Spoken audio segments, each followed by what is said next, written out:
at mga espesyal na co-host, Senator Francis Tolentino, Ano po yung ginagawa ngayon, yung kabalitaan hakbangin ng COMELEC?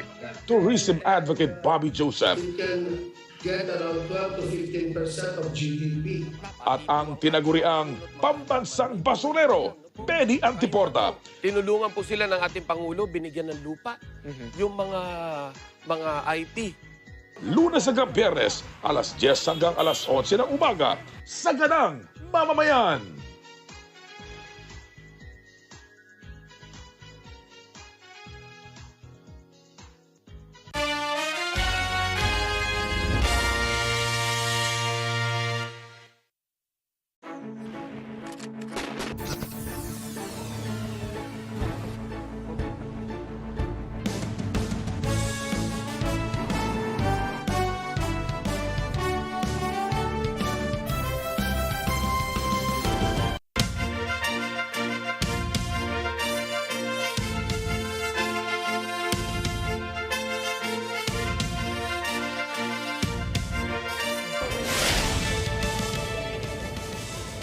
Well-wishers, royal fans, and official guests arrived outside St. Paul's Cathedral in London ahead of a service to mark Queen Elizabeth II's Platinum Jubilee. But sadly, after kicking off her 4-day Platinum Jubilee festivities, the monarch herself was not able to attend today's Thanksgiving service. More details on this later in the news.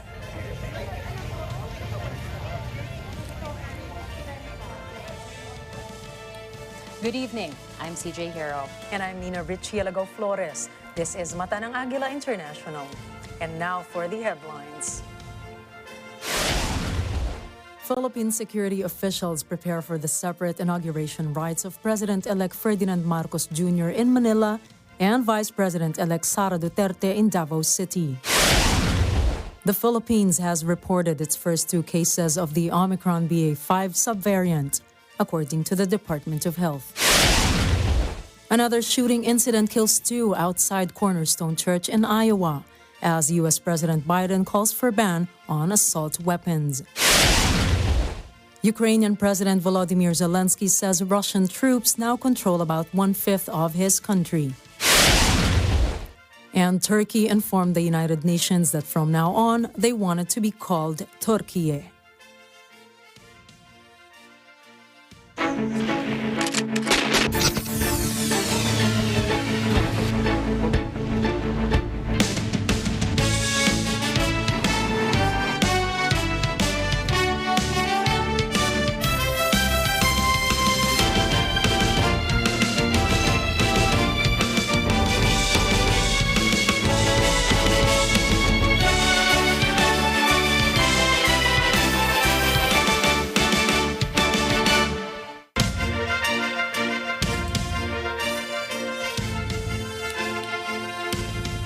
And now for the details.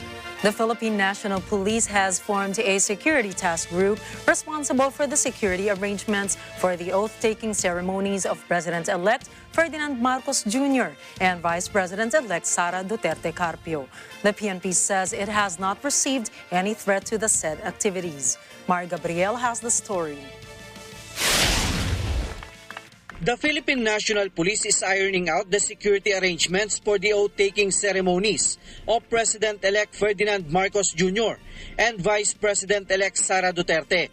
PNP spokesperson Police Colonel Jean Fajardo says the leadership already created Security Task Force Manila to make security arrangements for Marcos Jr.'s inauguration at the National Museum on June 30, while Task Force Davao will be in charge of the security for the inauguration of Duterte on June 19. Yung pong composition po ng ating mga police personnel na gagamitin po both in Davao and Manila po ay nakahanda na po dyan at gaya nga po nung nasabi ko since finalize na po yung venue dito sa Manila ay doon po magdedepende yung number po ng deployment po ng ating police. Definitely ma'am, we will initiate yung mga traffic control and management po natin.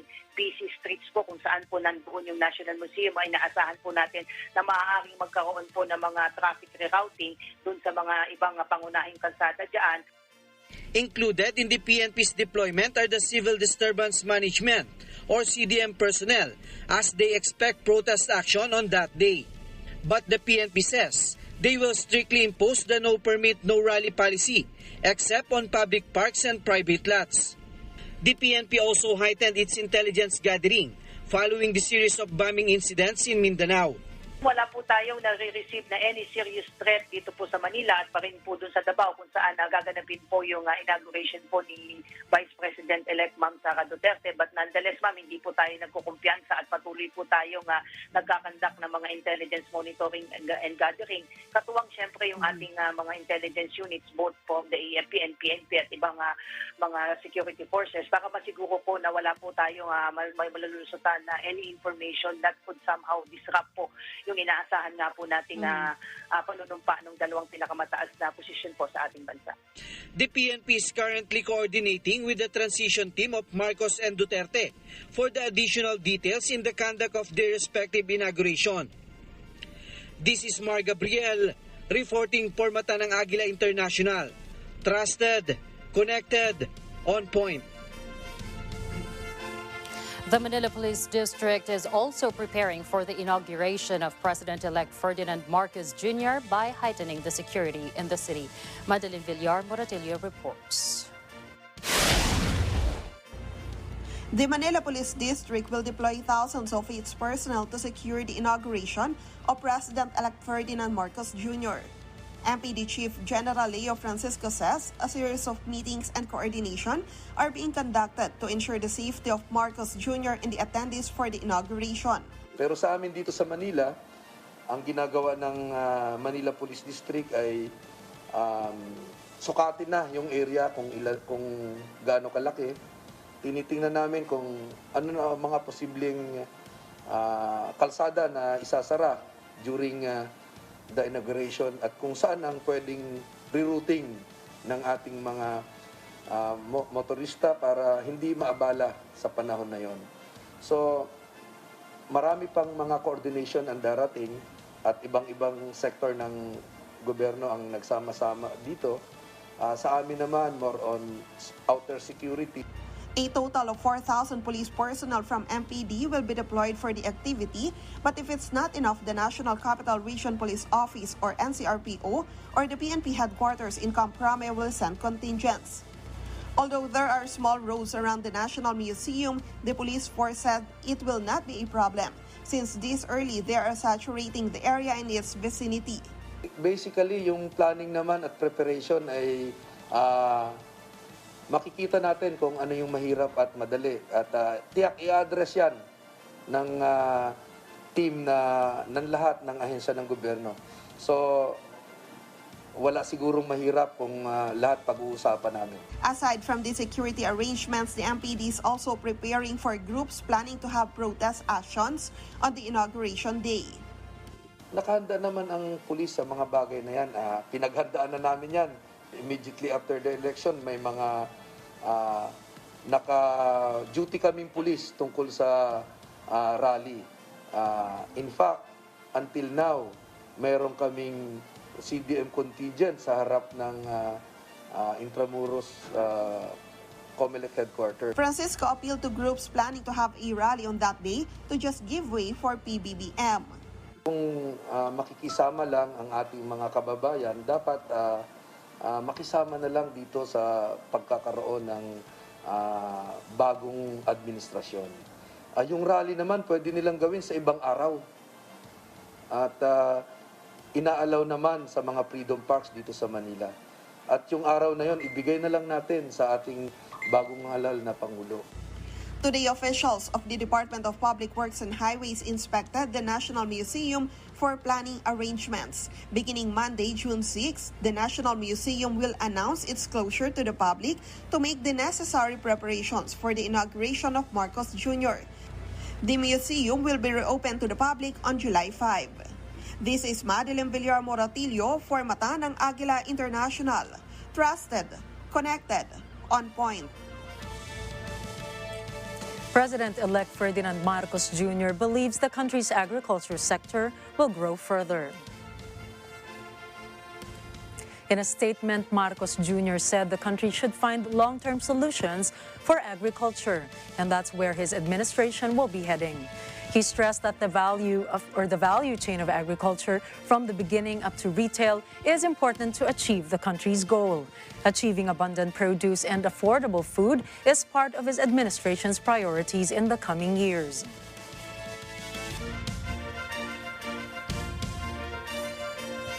The Duterte administration respects the decision of the Commission on Appointments to bypass the confirmation of the 5 constitutional officials nominated by President Rodrigo Duterte. Presidential spokesman Martin Andanar said what the CA did is mandated by their constitutional duty as part of the checks and balances among the 3 branches of government. Malacanang made the statement after officials from the Commission on Elections, Commission on Audit, and the Civil Service Commission failed to get CA's confirmation, giving the incoming administration a free hand to make the appointments. Those who failed to get the CA's confirmation include COMELEC Chairman Saidamen Pangarungan, Commissioner George Garcia, Commissioner Aime Torrefranca Neri, CSC Chairman Carlo Alexi Nograles, and COA Chairperson Rizalina Hustol. Albay 2nd District Representative Joey Salceda proposed to unify the 17 cities of Metro Manila into one province. Salceda made the suggestion to address the perennial problems of Metro Manila, such as garbage, traffic, and floods during rainy season, and to give new opportunities for the economy to grow. In an interview with Net25's morning show Ano sa Palagay or ASPN, Salceda also proposed to elect a governor for Metro Manila, who will be mandated by the people to be accountable for any wrongdoings. Salceda said funding for Metro Manila province would not be a problem given the Internal Revenue Allotment or IRA. According to him, rich cities can also co-share the budgetary requirements of the metropolis as a province. Actually, yung in passing po yun, meron pong usapan para isang seminar na tinanong ko anong, kasi alam mo yung Pepeng tsaka Ondoy dumating, kita mo naman po yung response ng national government. Sentrong-sentro, pero kitang-kita natin kung paano po ay hindi yung ganun ka-epektibo yung ating pong pagtugon. So sabi ko kasi, yung alimbawa, masolve mo sa Makati, parang tinapon mo lang sa Pasay. So sabi ko, for traffic, for DRR, at garbage, ay kailangan po isang political unit. Gusto ko po ay directly elected governor ng National Capital. Para po may mandato siya, kung magkamali siya, may accountability po siya sa tao.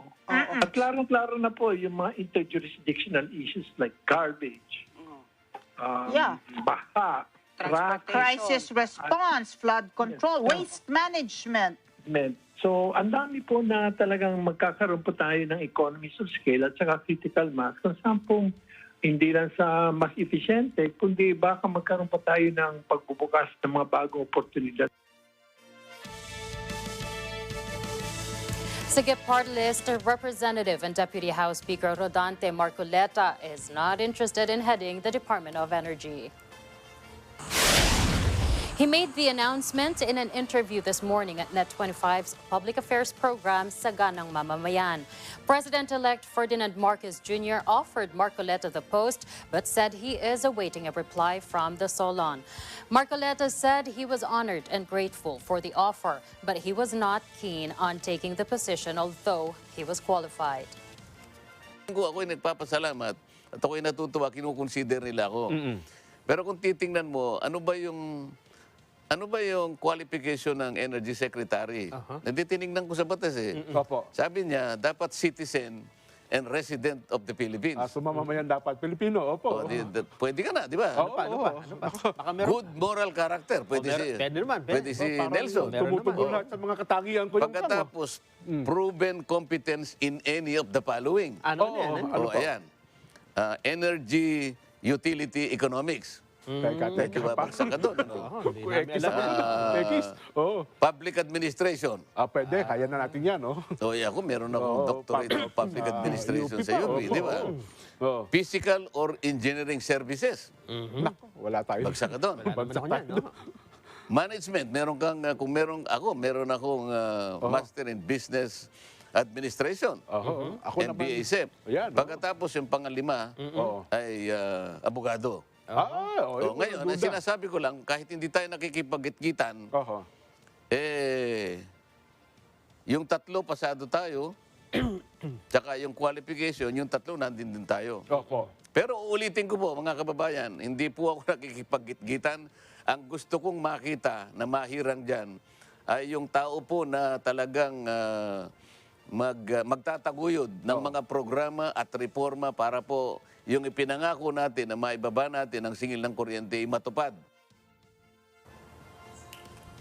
Marcoleta, meanwhile, said the next energy secretary should prioritize lowering the power rates in the country.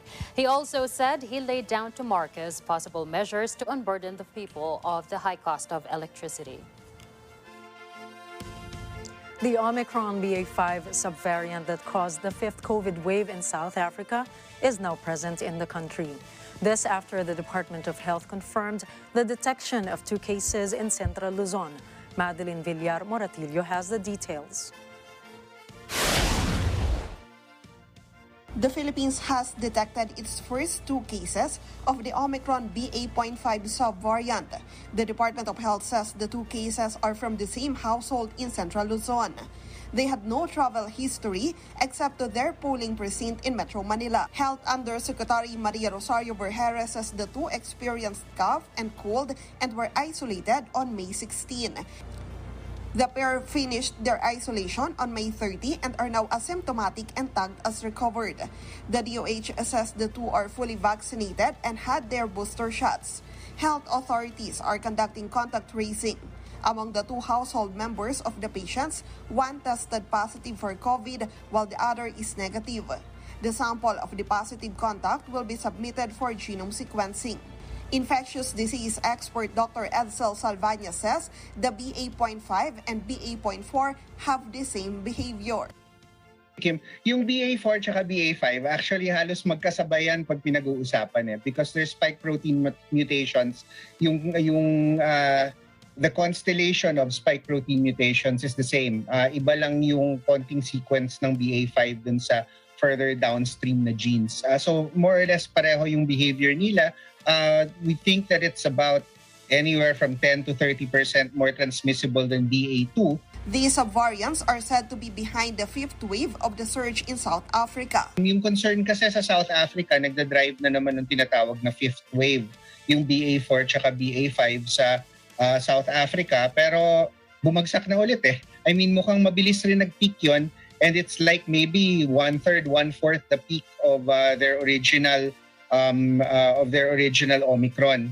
And so it doesn't seem like nakaka-evade naman siya ng ganung kagrabe compared to original Omicron. And I think a lot of us really heaved a sigh of relief nung nakita namin yung curve nung sa BA4, BA5. It's nowhere near the original Omicron curve. And nakita naman natin, we're detecting it here. Wala naman tayo nakikita masyadong movement sa number of cases. It's still below 200 a day. So continue to monitor, but I think our vaccines are continuing to protect us. This is Madeline Villar Moratillo reporting for Mata ng Agila International. Trusted, connected, on point. Up next, U.S. President Joe Biden calls on Congress to tighten gun laws. Russian official denies speculations that President Vladimir Putin is ill. And Pakistani Taliban militants announce indefinite ceasefire with Islamabad. More stories coming your way when Mata ng Agila International returns.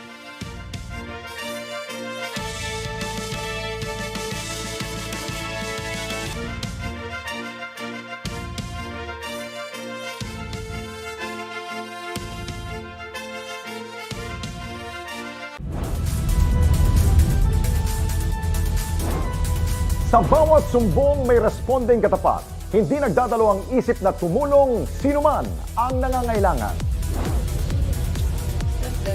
Dalawang senior citizen na bulag dahil sa posibleng ammonia leak sa likod lamang ng kanilang tahanan. Ating natulungan.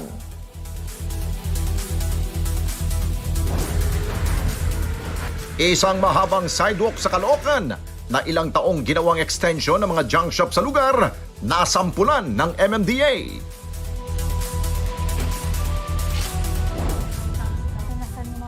Biktima ng isang car rent tangay modus, dumulog sa responde.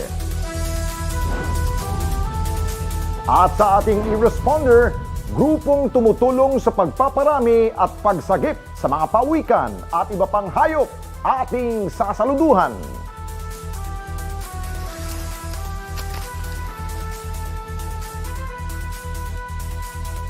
Mapapanood nyo kami sa mga sumusunod na mga channels. Sabado, alas 6 hanggang alas 7 ng gabi. Ito ang Responde, mata ng mamamayan. Aso, pati yung mga pusa, magsama-sama kumain. Ano yung pinakabagong ganso? Dito sa Net25, Walang iba kundi ang Piso Sige!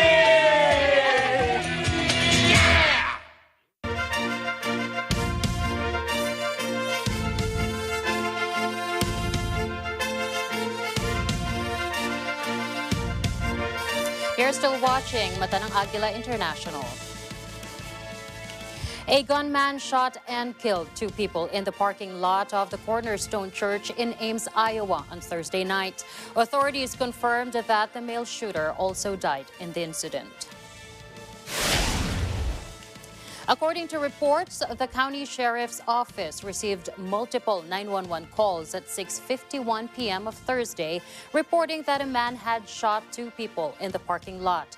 On the landing page of the church's official website, the organization confirmed the tragedy. According to the Post, it is believed that an adult male shot these 2 victims and then took his own life. Police are still investigating the incident at this time. A surgeon was the target of a gunman in the latest mass shooting in the U.S. 4 people died after a man armed with a rifle and handgun stormed into a hospital in Tulsa. Police Chief Wendell Franklin said the gunman had made his intentions known to kill the surgeon who had operated on him. We have also found a letter on the suspect which made it clear that he came in with the intent to kill Dr. Phillips and anyone who got in his way. He blamed Dr. Phillips for the ongoing pain following the surgery.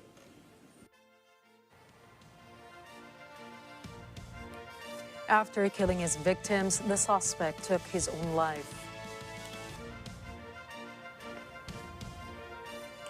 Meanwhile, U.S. President Joe Biden made another plea to Congress to tighten gun laws.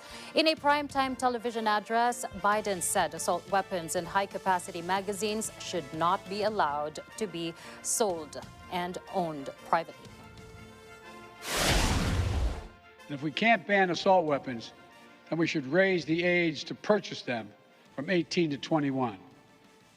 Strengthen background checks. Enact safe storage law and red flag laws. Repeal the immunity that protects gun manufacturers from liability. Address the mental health crisis, deepening the trauma of gun violence and as a consequence of that violence. These are rational, common sense measures.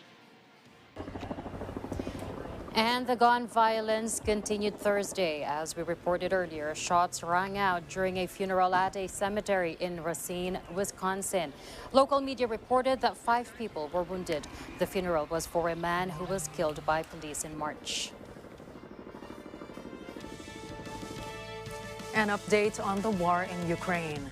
Ukrainian President Volodymyr Zelensky says Russian troops now control about 1/5 of his country. Zelensky says almost 12 million people have been displaced within Ukraine. He adds that more than 5 million people, mostly women and children, have gone abroad. For its part, Russia says it has killed hundreds of foreign mercenaries it claims were fighting for Ukraine. Russian Defense Ministry spokesman Igor Kornachenkov says most of the mercenaries were killed in combat zones due to their low level of training and lack of real combat experience. When asked which system Berlin plans to send Kiev, Defense Ministry spokesman Naval Captain David Humboldt said the question should be ultimately addressed to the defense industry since the German military do not have these systems in their arsenal. The reason cited was that the Bundeswehr, the nation's armed forces, does not have the weapon in stock. The Iris-T, which Chancellor Olaf Scholz promised to Kiev, can be deployed as a short-range air-to-air missile or a ground-based short-range or medium-range air defense system. But Humboldt was quick to clarify some details and quipped that when Scholz spoke about the most modern air defense system in Germany, Scholz might not have necessarily meant systems in the military's possession. Berlin has been steadily supplying Kiev with small arms, anti-tank missiles, and ammunition since the start of Russia's special military operation in Ukraine. Scholz's weapon deliveries to Ukraine faced criticism over his reluctance to supply Ukraine with heavier weapons Kiev repeatedly requested. Russian Foreign Minister Sergei Lavrov denied speculations that President Vladimir Putin is ill. In a TV interview, Lavrov said that the president appears in public every day and no sane person would see any signs of an ailment. There has been increasing unconfirmed media speculation that Putin, who will turn 70 this year, may be suffering from ill health. Lavrov underscored the fact that the public can watch the Russian leader on screens and read and listen to his speeches. British intelligence sources were quoted telling media outlets that Putin was seriously ill in the last week. Meanwhile, Western intelligence agencies were taking a close interest in Putin's health, both mental and physical. Rumors about Putin's condition, long known for his healthy lifestyle and love of sport, surfaced recently because of Russia's special military operations in Ukraine. The Pakistani Taliban announced an indefinite ceasefire with Pakistan's government after talks brokered by the Afghan Taliban government. Since the Afghan Taliban returned to power last year, Islamabad has increasingly complained of the attacks by the Taliban Pakistan, or the TTP, especially along the mountainous border with Afghanistan. For many years, the TTP has been fighting Pakistan's armed forces. The group wants to impose its own ultra-hardline interpretation of Sharia law in Pakistani regions along the border with Afghanistan. Though it is not clear what the terms of any settlement could be, a Pakistani government official said the talks between the militants, a jirga, an assembly of Pakistani politicians and tribal elders, were moving in a positive direction. However, the official discussions may be an indication the Afghan Taliban is trying to smooth over rocky relations with Pakistan. The United States confirmed it would join Europeans in backing a resolution urging Iran to cooperate with the UN nuclear watchdog. Washington's decision was put into action despite warnings from Tehran that the move could scuttle diplomacy. Amending the rules governing the provincial next week, and we can confirm that we plan to join the UK, France, and Germany in seeking a resolution focused on the need for Iran to fully cooperate with the IAEA. It is essential that Iran does fully comply with its legally binding obligations under the NPT and separately with its comprehensive safeguard agreement with the IAEA without further delay. The IAEA, we have consistently communicated to Tunisian officials the importance of checks and balances in a democratic system. We continue to urge the Tunisian government to pursue an inclusive and transparent reform process with input from civil society and diverse political voices to strengthen the legitimacy of reform efforts. Price said that the latest report by the International Atomic Energy Agency, or IAEA, raised very serious concerns that Iran has failed to credibly respond to the Vienna-based body's questions. The latest report said Iran has not clarified questions about the presence of nuclear material and activities found at 3 undeclared sites. Meanwhile, Iran reiterated it is not seeking a nuclear weapon. But this statement was heavily met by skepticism, especially from Israel, which is suspected of an assassination campaign against Iranian nuclear scientists. Shimane Prefecture in western Japan approved a plan to restart a nuclear reactor of the same type as those that suffered meltdowns at the Fukushima Daiichi plant following the 2011 massive earthquake and tsunami. The green light for operating the nuclear plant in the prefectural capital of Matsue was announced by Governor Tatsuya Maruyama in a prefectural assembly session. The company seeks to restart the reactor in early 2023. Inactive since 2012, it will likely be the country's first boiling water reactor to be restarted since the Fukushima disaster. Japan has been gradually restarting idled nuclear plants, but the reactors brought back online are limited to pressurized water reactors.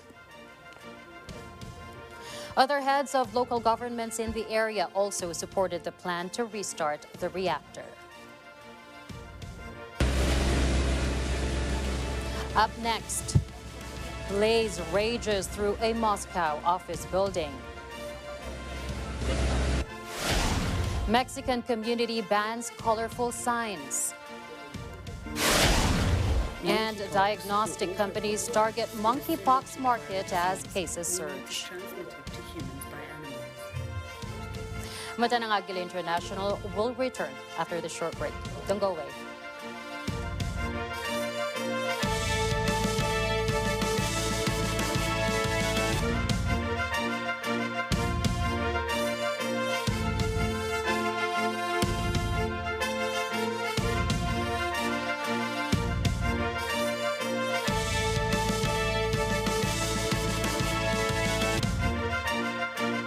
Welcome sa isa na namang episode ng Kwentuhan kung saan hindi ako kung hindi kayo ang bida. 4 years old pa lang siya ay meron na siyang ganyang kondisyon. Kaya naman, it became her life's mission to be an advocate for this disease. Makikitambike tayo sa isang grupo ng mga mahihilig sa motorsiklo. Pero merong mga espesyal na grupo na bukod sa distressing, sightseeing at bonding moments ang hinahanap, kasama din sa kanilang pit stop ang pamimigay ng tulong along the way.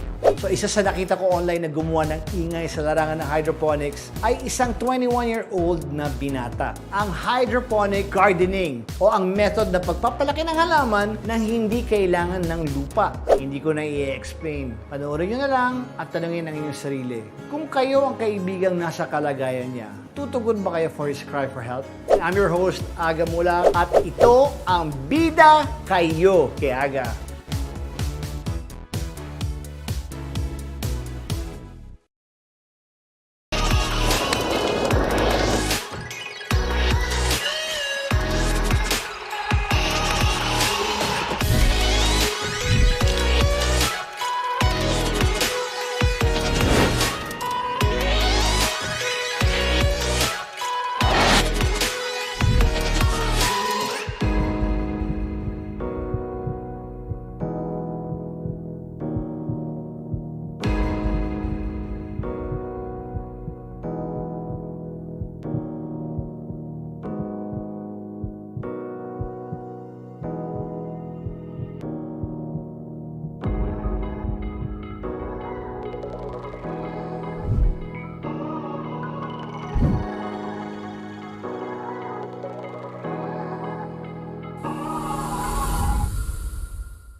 This portion is brought to you by SCCI Management and Insurance Agency Corporation and Source Alliance.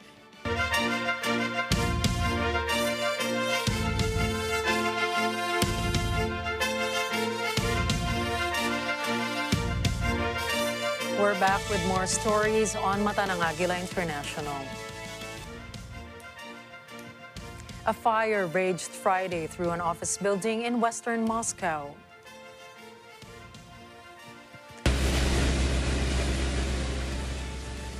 The Russian Emergencies Ministry says over 120 people have been evacuated.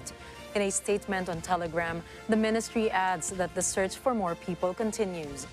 The blaze covered an area of 1,000 square meters with 180 people and 41 pieces of equipment battling the fire. Diagnostic companies are now racing to develop tests for monkeypox, tapping into a new market as governments ramp up efforts to trace the world's first major outbreak of the viral infection outside of Africa. The scramble started last month, much like early 2020 when companies rushed to make diagnostic kits for COVID-19, creating a multi-billion-dollar gain for test makers. However, the demand for monkeypox tests will be a fraction of what it was for COVID, since monkeypox is not as transmissible and dangerous as COVID. And unlike the sudden emergence of COVID, there are available vaccines, treatments, and tests that can help curb the spread of the monkeypox. However, more than 550 confirmed cases of monkeypox have been reported by about 30 countries since early May, and the World Health Organization expects infections to rise as surveillance expands.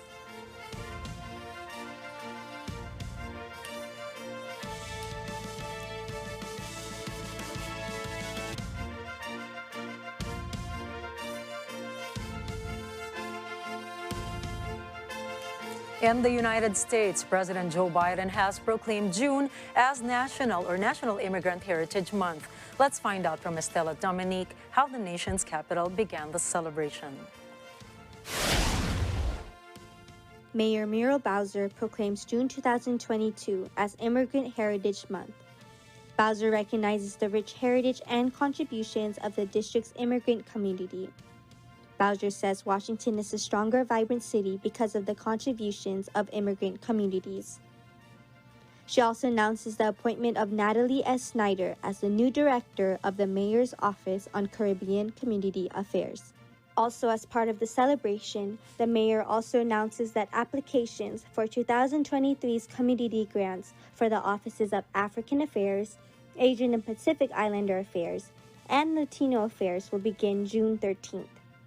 According to migrationpolicy.org, in 2019, there were over 44.9 million immigrants in the U.S., the highest number since census records have been kept.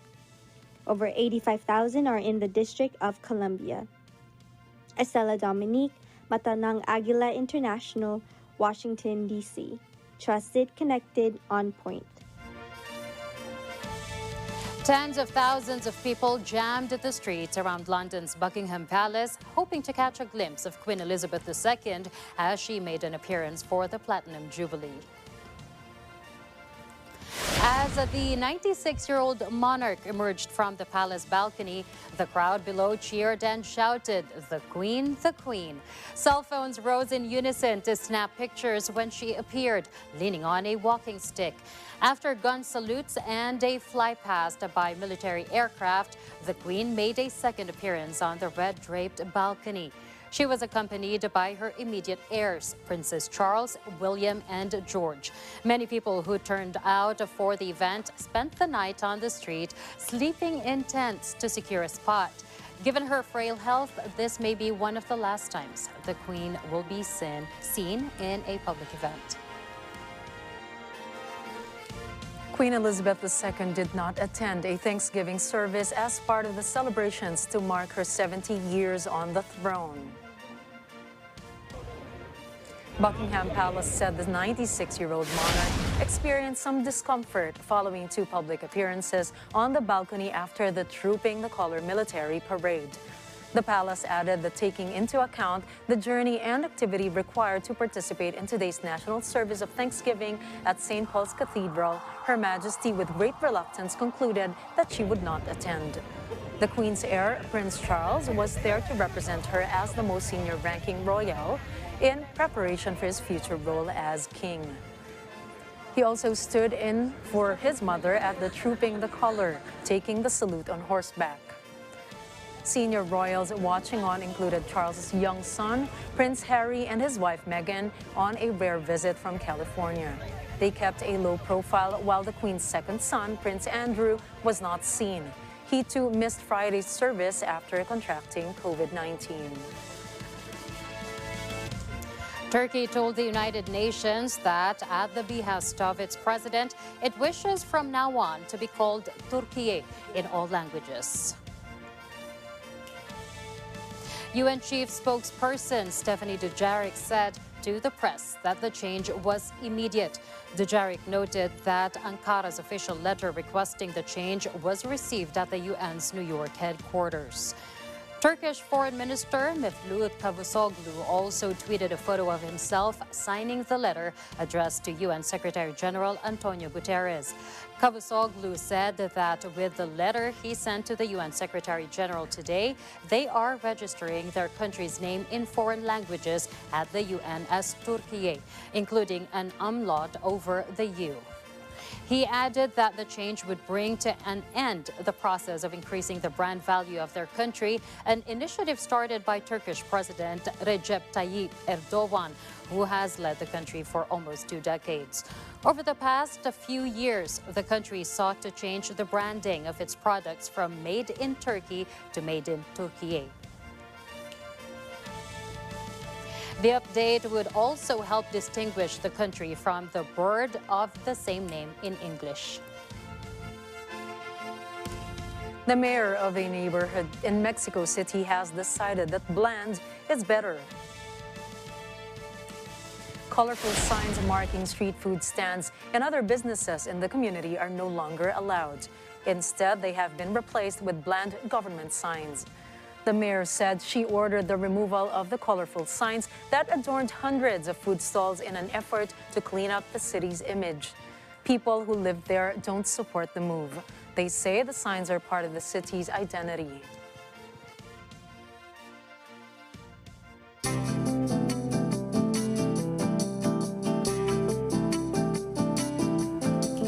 After years of investigations and experiments, an alliance of Colombian scientists and environmental organizations succeeded in saving the poisonous frog Ophaga lehmanni. The small amphibians were at risk of extinction due to illegal wildlife trafficking.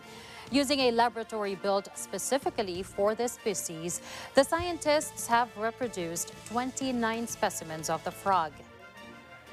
Vamos mirando ellas cómo se adaptan a este ecosistema que es el propio de ellas, pero es un seguimiento constante y la idea es que de 29 en un tiempo existan muchas más ranitas y podamos decirle ya al mundo de que no están en vía de extinción.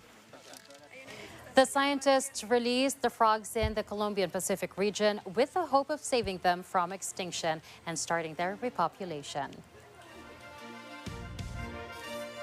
Because fishing and tourism depend on it, seagrass is essential to Tunisia's jobs. But this seagrass, crucial to the country's economy, is in danger of disappearing, threatened by ignorance, pollution, and illegal fishing. Scientists are sounding the alarm. A quarter of the species in the Mediterranean are found in these meadows. The fishermen find these species of great economic value in the meadows. The meadows protect the beaches against erosion.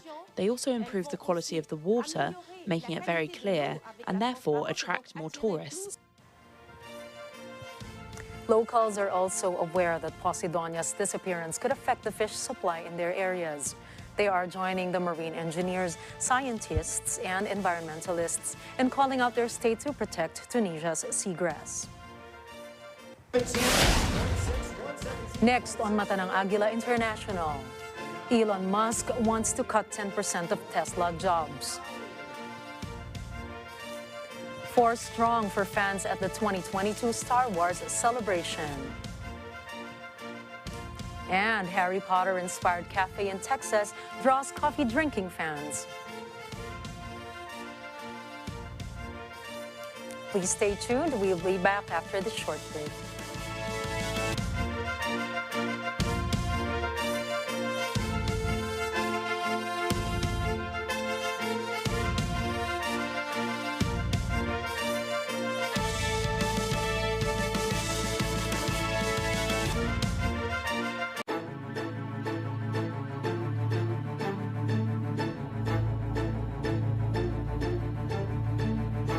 natin ang MTRCB ratings sa matalino at responsableng panonood.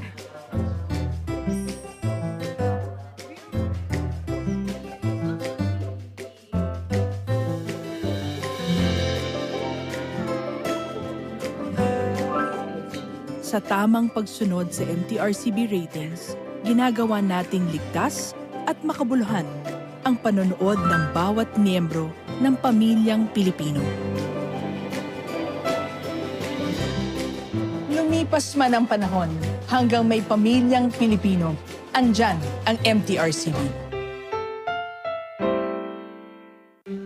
Alam namin ang iyong pagsisikap. Dama namin ang iyong mga sakripisyo. Kita namin ang pagharap mo sa bawat pagsubok. Kaya sa kabila ng mga hamon ng buhay, nandito kami para umalalay. Kasi katulad mo, gusto rin namin ang magandang bukas para sa kanya. Hatid namin ang dekalidad na edukasyon at makabagong pasilidad sa abot kayang halaga. Kaya huwag ka na mangamba. Sasamahan ka namin tuparin ang mga pangarap niya.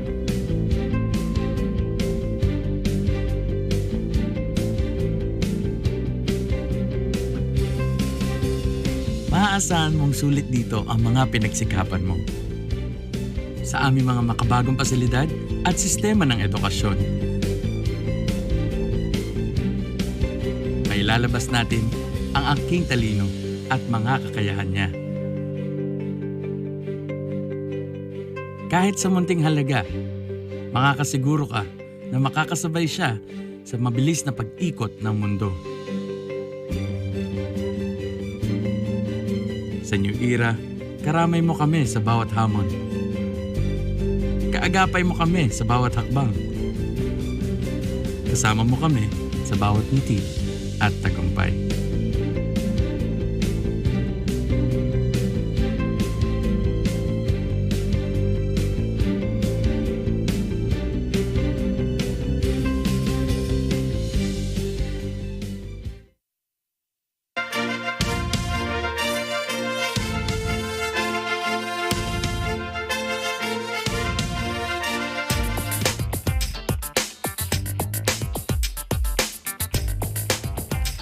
Tesla Chief Executive Officer Elon Musk said in an email to executives that he has a super bad feeling about the economy and wants to cut about 10% of jobs at the electric car maker. The message titled "Pause All Hiring Worldwide" came after the billionaire told staff to return to the workplace or leave, and adds to a growing chorus of warnings from business leaders about the risks of a recession. According to its annual SEC filing, Tesla employed almost 100,000 people at the company and its subsidiaries at the end of 2021. Tesla was not immediately available for a comment. Musk warned in recent weeks about the risk of a recession, but his email ordering a hiring freeze and staff cuts was the most direct and high-profile message of its kind from the head of an automaker. Mobilize, a subsidiary of Renault, presents its first vehicle dedicated to taxis, an electric saloon which is called Limo, which will be deployed by the end of June in Madrid before arriving in Paris in the autumn. Mobilize, which usually specializes in cars for hire, says the taxi market is currently undergoing major changes. Tout à fait. L'offre Mobilize Driver Solution va démarrer en Espagne, puis en France en 2022. On va démarrer ville à ville. Donc la première ville de lancement, c'est ici Madrid. On va démarrer au mois de juin. Et nous avons notre premier contrat signé avec Cabify, avec qui nous allons livrer dans les semaines à venir une quarantaine de véhicules. Lawrence Bichon, Mobilize's Director of Mobility Services, said that their services or service offers will include a Mobilize Limo, which is a 100% electric vehicle, and a range of services for professional taxi and for hire drivers.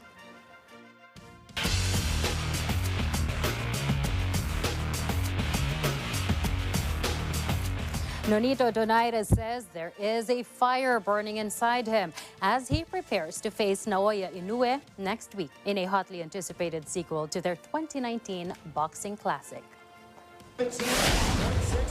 The Filipino veteran lost a unanimous points decision to Japan's unbeaten Inoue when they went toe-to-toe in Saitama, north of Tokyo, in a fight hailed as one of the best of the year. The pair is ready to battle again in a world bantamweight unification bout Tuesday at the same venue, with Inoue's WBA and IBF titles and Donaire's WBC belt all on the line. The ferocious punching Inoue remains unbeaten in all his 22 bouts, winning 19 by knockout.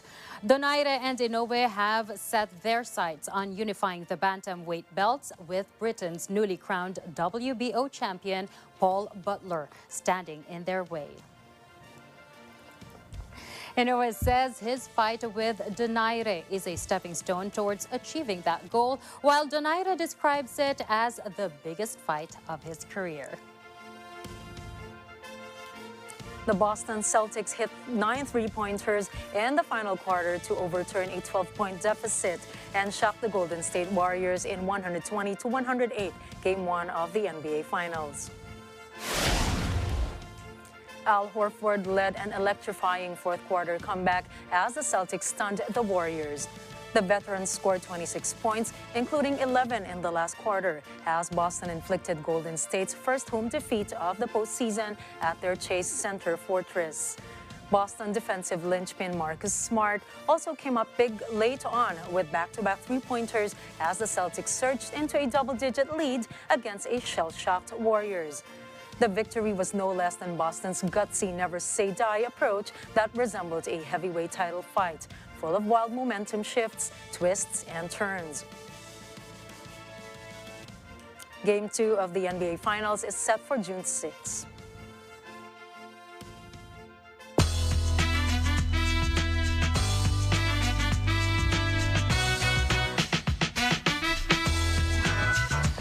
Of the Star Wars saga felt the force during this year's celebration in Anaheim, California.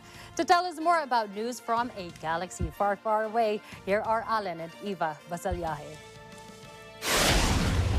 First time and returning fans packed the halls at this year's Star Wars celebration. For 4 days, Jedi, Mandalorians, and Wookiees from across the galaxy congregate at the Anaheim Convention Center.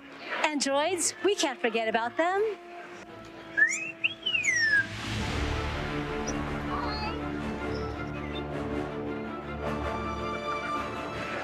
Those aren't the droids you're looking for. Was that your Obi-Wan impersonation? Yes, it was. We all have been here all 4 days, and it's we're starting to feel the exhaustion, so to speak. We're all 4 of us are part of the 501st, and we have been doing a lot of events so far as suiting up, and today is our fun day. Most of us have grown up with Star Wars. I mean, my mom took me to see Star Wars in 1977 when I was 3 years old. It's been a part of my life growing up, and that's the same way it is for most people here. So to be with this many people that have a passion for something that you have a passion for, it's awesome. I couldn't get enough of these guys in white armor and just looking so ominous, and Darth Vader. And I went home and took cardboard and made my own outfit when I was 8 years old or 9 years old. To me, we have this same sort of love for these characters that we grew up with. You know, we can relate to these characters. It's sort of the arc of these characters, you know, sort of redemption stories, right? We can all relate to. And it's an escape for us. My brother and I, we grew up watching Star Wars, so like it's always been in our family, and it's so amazing to see like all the other people who like shared the same experiences with us growing up and the same love for Star Wars, and we get to share that together. My mom always says the reason I like Star Wars is because she went and saw Star Wars for the first time when she was pregnant with me. So she says that's the reason why I like it so much, and I can't argue with that. A little girl came up to her and asked for a picture. It was really sweet. It makes it feel like you're part of the world, and there's so much more magic when the kids want to take pictures with you or things. It's really nice to feel like you're part of it. Actually woke up at 5:30 in the morning, and it took me, I would say, about 2.5 hours to do all my makeup, and then I didn't finish all my makeup until we parked in the car. But it involves just like blocking out the white markings and then painting the orange over it and then doing the eyeshadow and the eyeliner and the lipstick and then putting it all together. We spent a year and a half 3D printing this. People love this droid. I guess they love the bad droids, apparently. We weren't quite sure what the reaction would be, but it's been so positive and people get so excited, and we can't go through the convention without being stopped 1,000 times for photos and a lot of questions. Humans who cosplay or build droids need lots of time to prep for a convention. Wookiees, on the other hand, can rise and shine in the morning, all ready to go.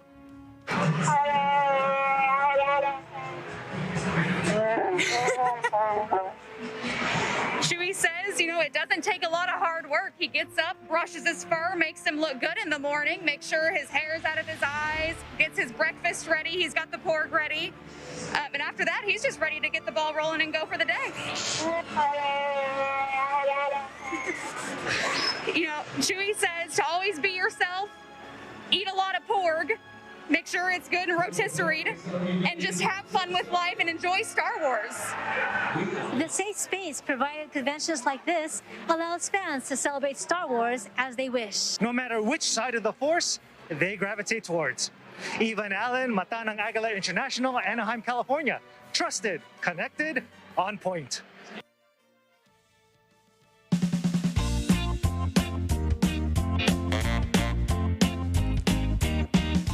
Let's now head over to a city in Texas where a Harry Potter-themed coffee shop gives customers a mug to remember.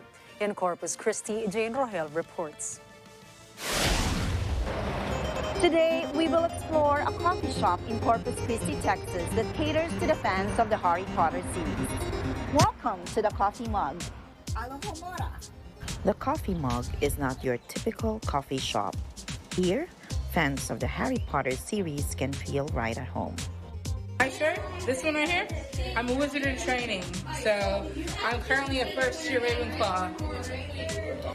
The cafe offers Hogwarts-inspired theme decor and furniture, a gift shop, murals and backgrounds for Insta-worthy selfies, a collection of books and interactive board games, and most notably, coffee, tea, and dessert items named after scenes or characters in both the novels and films. So I got really interested in Harry Potter when I was in elementary school. I was definitely fangirling. It felt pretty surreal.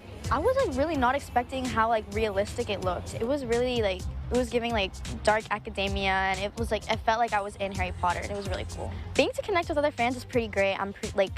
You find people and make friends with common interests. Even though I'm not a huge Harry Potter fan, actually we're looking at something. We're visiting in Corpus Christi, and we're looking at somewhere to go and take the family. And yeah, when you walk in, the family really liked it. It was oh wow, look at all these cool things on the walls and the furniture, and going through the menu, the drinks, and it's pretty cool. So this drink is called the Pansy. It's bluish in color, and it has 3 ingredients: the pea flower, lavender, and milk. Let me try how it tastes. So good. I'll give it 5 out of 5, 5 stars. Or maybe 5.5. I think obviously what makes it so unique is the fact that it's Harry Potter themed. It's about Harry Potter, the Wizarding World, and I'm not even from Corpus, but when we were driving by, I saw it and I was like, we have to come here before we leave because I'm in love with Harry Potter. Whether or not you're a fan of Harry Potter, the Coffee Mug has something for all members of the family to enjoy, regardless of what house you belong to. Jane Rohel, Mata ng Agila International, Corpus Christi, Texas. Trusted, connected, on point.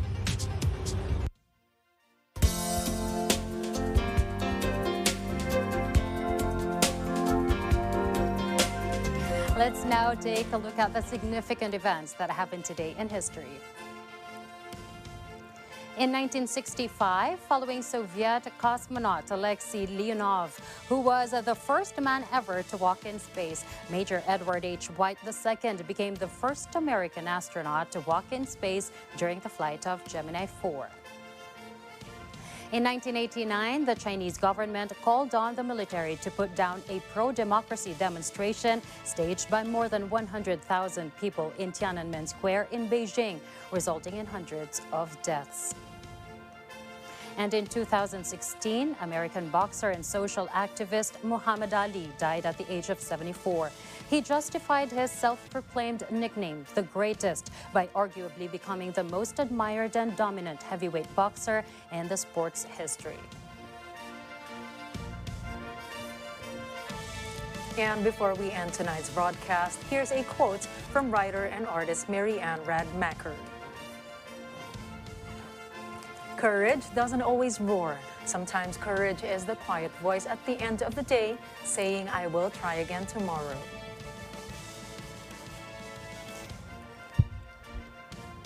You know, this is the very reason I try to be kind to everyone, because you don't know who is fighting a silent battle. Exactly, and go about your day quietly too, but be courageous all of the time. Be courageous. Now, before we wrap up for tonight's newscast, two people are celebrating their birthday tomorrow. First is Eva Pavlikievich and my mom, EJ. Happy birthday to you guys tomorrow. Happy birthday to your mom. Thank you. Catch the latest updates on our social media channels. I am CJ Hirro. And I'm Nina Ricci, Alagao, Flores. This is Mata ng Agila International. Trusted, connected, on point.